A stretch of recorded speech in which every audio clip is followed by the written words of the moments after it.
వీళ్ళు మొత్తం ఎంత పెద్ద ఫ్యామిలీ వేసుకున్నా ఎంతమంది ఉంటారండి? 100 మంది, 50 మంది. ఈ 100 మందితో నీ బాధ్యత నిర్వర్తించడమే నీ కర్మ కరిగించుకోవడం. ఈ 100 మందితో వాళ్ళు తిడితే పడండి. ఎందుకు? నువ్వు వాడి చెల్లెలుగా నువ్వెందుకు పుట్టాలు ఎంచుకొని వచ్చావు? కొద్దిగా అవాయిడ్ చేసుకోండి, కానీ వాళ్ళ పట్ల తిట్టుకోవద్దు. మీ బాధ్యతని నిర్వర్తించండి.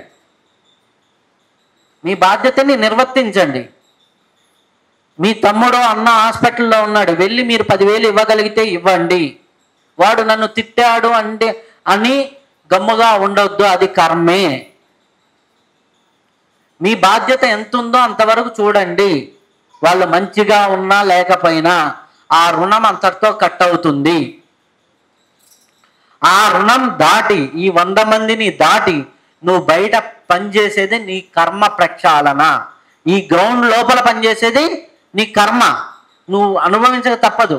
ఈ గ్రౌండ్ను దాటి నువ్వు ఒకటి ధ్యానం నేర్పావా, అది నీ ఆత్మోన్నతి. ఈ గ్రౌండ్ను దాటి నువ్వు ఒకడికి మంచి చెప్పావా, ఆత్మోన్నతి. ఓ రోడ్డు మీద నిలబడ్డావు, ఎవడో అడ్రస్ అడిగాడు, ఒక మంచి మాట చెప్పి అటు పంపించావు,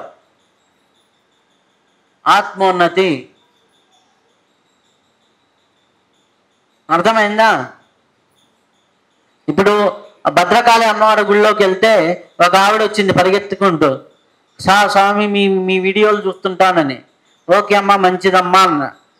నేను ఇక్కడ సేవ చేయడానికి వచ్చాను, బాగా చేయమ్మా అంటే, ఇక్కడ సేవ చేయడానికి వచ్చిన తర్వాత మా ఆయనకి ఆరోగ్యం బాగుపడింది అంది. అవునమ్మా, మంచిది, అమ్మవారు చాలా పవర్ఫుల్, నువ్వు అక్కడ సేవ చేస్తూ ఉంటే ఆటోమేటిక్గా నీకు సెట్ అవుతుంది అని చెప్పా. ఆ మాట చెప్పడం ఆమెకి ఇంకా ధైర్యాన్ని ఇస్తుంది. ఎవరమ్మా నా ఎంబడి పడతావంటే, ఆమె ఏదో తిట్టుకుంటుంది, నాకు ఇప్పుడు తగలపోవచ్చు, రేపు నాకెక్కడో వీక్ అయిన మూమెంట్ ఉంటుంది, అప్పుడు వచ్చి నెత్తిన పడతాయి ఇవన్నీ.